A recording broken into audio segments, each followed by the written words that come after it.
Hello and welcome to Virtual Training. My name is Senior Master Sergeant Russell, and today we're going to cover WIT training on ethics as an inspector. On the following slides, we're going to go through your role as an inspector and a couple of scenarios on ethical challenges that have been presented in real-world situations that we can learn from and better hone our skills. As you are charged as a WIT, the following information from the President's Quality for Standards of Inspections apply. Things like competency, professional judgment, evidence recording, timeliness, follow-up, performance management, and working relationships and communication. In keeping with the business of open and honest reporting, the role of an inspector is to observe, evaluate, and report. Note here that an inspector is not a trainer. This is different than our normal day-to-day, where we help our airmen succeed through training and other hands-on involvement. But during an inspection, these things can present ethical challenges if we deviate from the standards of reporting and evaluating and fall into training. In the following slides, we're going to cover the IG Code of Conduct as well as ethical challenges that an inspector might face while conducting WIT duties.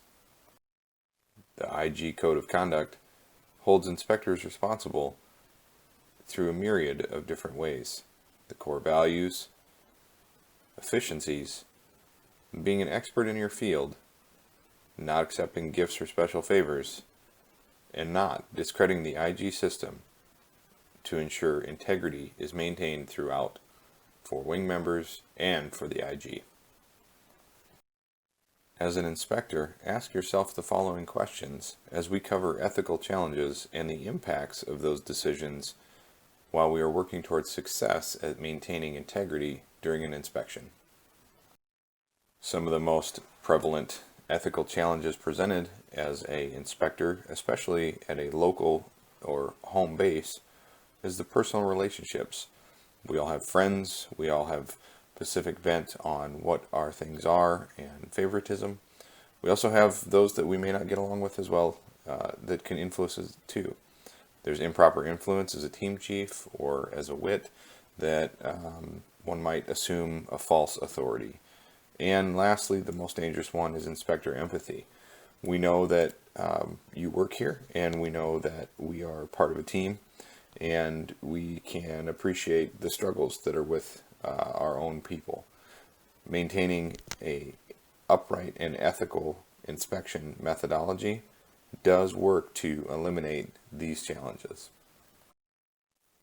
While we are ethically conducting our inspection, our efforts will help to mitigate the following impacts of false impressions, good or bad, leadership apathy, things that are wasted as resources, hurt or damaged airmen or equipment, violations, and overall loss in confidence of a unit's abilities.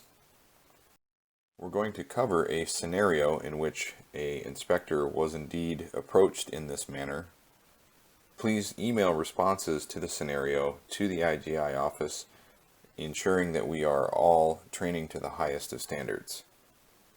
While conducting an inspection at a unit in which you personally know several individuals, you discover a deficiency that will negatively impact the overall grade for the unit. During the informal debrief, these individuals acknowledge the deficiency, but ask you to keep it out of the report. Please email your response on how you would handle this. Scenario 2 is another example of ethical challenges faced by inspectors. While grabbing a quick bite between inspection events, you observe one of your WIT members having lunch with a unit member. He is disclosing specific information on tomorrow's unannounced exercise scenario. How do you handle it? In summary, we covered the IG Code of Conduct, your role as an inspector, and ethical challenges faced by inspectors. This has been Virtual WIT Training. Should you have more questions, please forward them to the IGI office for further clarification, and thank you for your time. This is an iGEMS training video for the new registration process within iGEMS. So if you're a new user and has never been into iGEMS before, the system is now going to allow you to upload your DD2875 directly into iGEMS without having to send it via email to the iGEMS org box for validation. So let's go ahead and get started. So as you can see here, we set up the screen to show us as a new user that has never been into iGEMS before. So we simply go into iGEMS, training.hill.af.mil. And of course, there's a slew of instructions for new users that you can lean back on via the SharePoint site. So a new user comes into iGEMS for the very first time. They're going to have the Welcome to iGEMS screen. And if this is your first time, it's going to give you the instructions to click the register link. And if you have already registered, contact an iGEMS administrator to determine if your account has been approved. Lastly, if an administrator has already approved your account, and you still cannot access iGEMS, please contact the help desk for further assistance, and the help desk number is located down here at the bottom of the page. So we're a brand new user. We're going to go ahead and click register. And when you click register, you're going to notice that the page will refresh, and you're going to get a monster attention screen. And it's going to tell you you're required to upload a valid 2875 prior to being granted access. And then it's going to tell you if you're a contractor, you need to fill out a non-disclosure agreement, and if you're a foreign national, you have to fill out a foreign disclosure officer. For the majority of the iGEMS users, simply a 2875 will be sufficient. But if you run into being a contractor or a foreign national, you'll have to fill out also, or upload I should say, some additional forms. So it gives you the PII information, and it says to upload your required document prior to filling out the registration form. So let's go ahead and get started and simply hit OK. And you're going to see that it's going to allow you to upload a 2875. So what I have here is a 2875 from a tester, from an individual, to show you the proper way to fill out 2875. So your 2875, you're going to have your standard information with your system name of iGEMS and your self-explanatory information from parts 1 through 6. After you get down through 7 through 10 and you put in your IA and your date, it's all e-sig. So make sure it's e-sig. We don't want no wet ink signatures. So make sure when your 2875 is ready to upload, you're ready to register. Make sure you have your user signature and your date, and then when you scroll down, you want your supervisor's information filled out with his or her e-sig also. And lastly, you need your security manager to fill out their portion in part 3, and then e-sig also. So once you have all those e-sigs good to go, you're ready to upload your 2875 when you register. So let's go ahead and hit the browse button, and all you simply do is find your 2875 that's correctly filled out with all the e-sigs and simply hit upload. What it's going to happen, it's going to upload your 2875 and allow you to register and fill out all the information within iGEMS.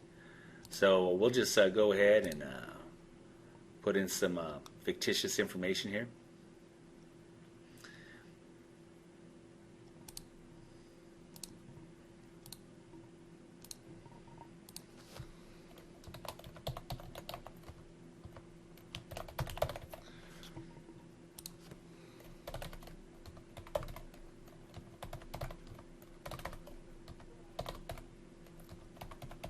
And then your applicable roles. So when you're registering for access for the very first time, if you're not sure, it'll default to basic user. Everyone is a basic user within the system.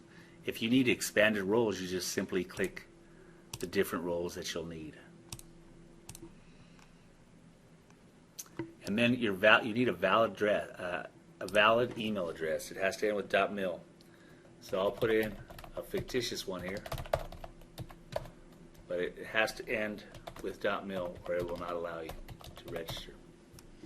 Your inspector information is all optional.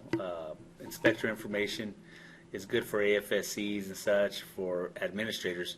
But when it comes to your gender, or not gender, but I should say your weight, etc., these are all optional, and they're usually used for loadmasters if you're going to be flying on Mil Air as an IG team.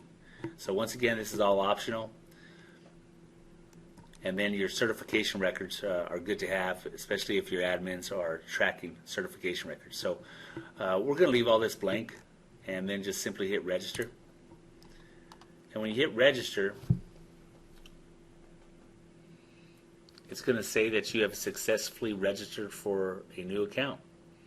And an administrator is going to receive an email, an automated email stating that you are waiting to be validated and such. So what happens now is the iGEMS help desk gets also notified, and the iGEMS help desk will validate that your 2875 was filled out correctly. If it wasn't, they'll reject it, and an automated email will be sent to you. So this is the new registration process within iGEMS to allow a brand new user who has never been into iGEMS the capability to register and upload their 2875 for the very first time. This concludes training.